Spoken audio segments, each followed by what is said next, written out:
అమ్మాయిలకు కావాల్సింది ఏంటంటే జాబ్ చేసే అబ్బాయి కావాలి ఖచ్చితంగా. కొంచెం ప్రాపర్టీ ఉన్నా లేకున్నా కొంచెం శాలరీ, అది కూడా తక్కువ శాలరీలు ఉంటే అమ్మాయిలు చేసుకోవడానికి అసలు ఇంట్రెస్ట్ చూపిస్తలేరు. 20,000 30,000 సంపాదించే అబ్బాయి మాకు వద్దు. కనీసము ₹1,00,000 జాబ్ చేసే అబ్బాయి అయితేనే మాకు ముద్దు. పిల్లలు ఉన్నారు, అమ్మాయిలు ఉన్నారు, అబ్బాయిలు ఉన్నారు. వాళ్ళకు తగ్గట్టు కావాలని కోరుకుంటారు.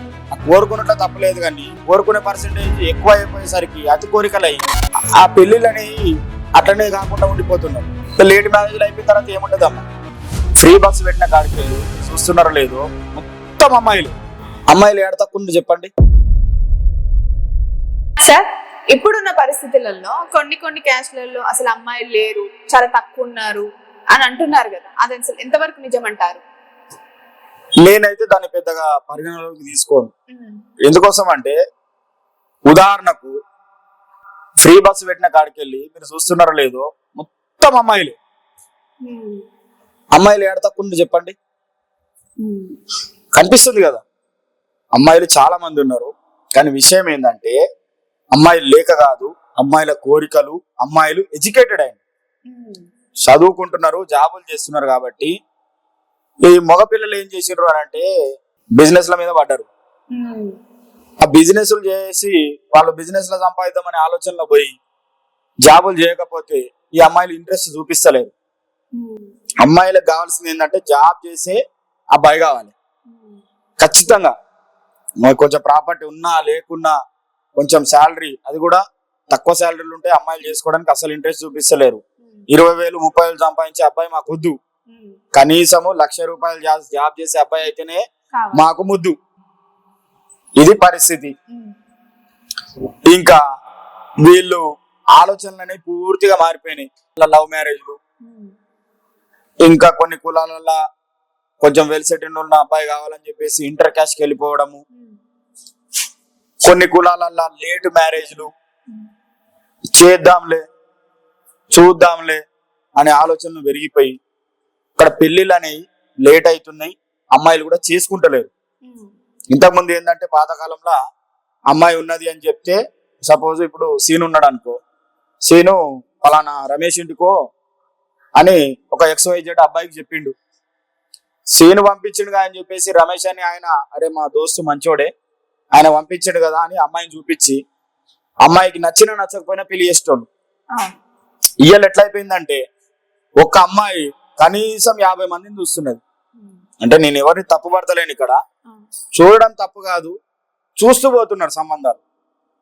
ప్రొఫైల్లో అట్లనే చూస్తున్నారు, పిల్లగాళ్ళని చూడడం కూడా అట్లనే చూస్తున్నారు. అది చూసేసరికి ఏమైపోతుందంటే పరిస్థితులు అగమ్య గోచరంగా మారుతున్నాయి. నచ్చట్లేదు నచ్చట్లేదు నచ్చట్లేదు నచ్చట్లేదు అంటే ఎప్పటికీ నచ్చదు. 1 నచ్చదు, 2 నచ్చదు, 3 నచ్చదు, 5 నచ్చదు, 10 నచ్చదు. అన్ని నచ్చట్లేదు అంటే లోపం ఎవరిది? అది అబ్బాయి కావచ్చు, అమ్మాయి కావచ్చు. అప్పుడు దయచేసి అమ్మాయిలారా ఆలోచించండి, అబ్బాయిలారా ఆలోచించండి. పిల్లలు ఉన్నారు, అమ్మాయిలు ఉన్నారు, అబ్బాయిలు ఉన్నారు. వాళ్ళకు తగ్గట్టు కావాలని కోరుకుంటారు.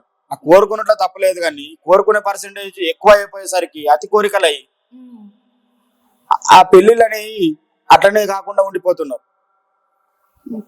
లేట్ మ్యారేజ్లు అయిపోయిన తర్వాత ఏముంటదమ్మా, ఒకనొక టైంలో అబ్బాయిల షార్టేజ్ ఉండే, ఇప్పుడు అమ్మాయిల షార్టేజ్ ఉన్నది.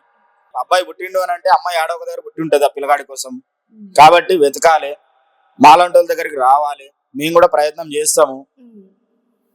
రిజిస్ట్రేషన్ చేసుకుంటే పెళ్లి కాదు, మేము కూడా ఎంతో వెతుకుతే పెళ్లి అవుతుంది. కాబట్టి దయచేసి దాన్ని కూడా దృష్టిలో తీసుకొని తల్లిదండ్రులు ఏదున్నా మీరు రండి, ఓపికతో ఉండండి. మేమైతే 100% ప్రయత్నం చేస్తాము. ప్రతి లాయర్ అన్ని కేసులు గెలవడం దృష్టిలో పెట్టుకోండి. ప్రతి రిజిస్ట్రేషన్ అబ్బాయికో అమ్మాయికో పెళ్లి చేస్తే నేను దేవుణ్ణి అయితా. ఉద్దేశం ఏంటంటే వెతుకుతున్నాం, నేను చూసేది వెతకడానికి తీసుకునే ఫీజు. మీరు 10 ఇచ్చినా 5 ఇచ్చినా అది వెతకడానికి. జీతాలకు మా దగ్గర ఉన్న పరిస్థితులకు, మా ఖర్చులకు, మా రెంట్స్కే సరిపోతాయి. మాకు మిగిలేదు ఎప్పుడు మీకు పిల్లని చూసి ఫిక్స్ చేస్తేనే మాకు వస్తాయి డబ్బులు. మేము చూడడానికి సిద్ధంగా ఉన్నాం.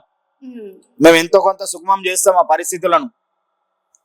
ఎందుకోసం మా దగ్గరకు వస్తున్నారంటే, ఇంతకుముందు తల్లిదండ్రులకు పెద్ద మనుషులు వచ్చి చెప్పేటోళ్ళు. ఇంతకుముందు చెప్పినప్పుడు సీను అనే ఆయన రమేష్ ఇంటికి పంపించాడు. ఇప్పుడు సీను అనే ఆయన రమేష్ ఇంటికి పిల్లని పంపించాడు, పిల్లగాని పంపించాడు.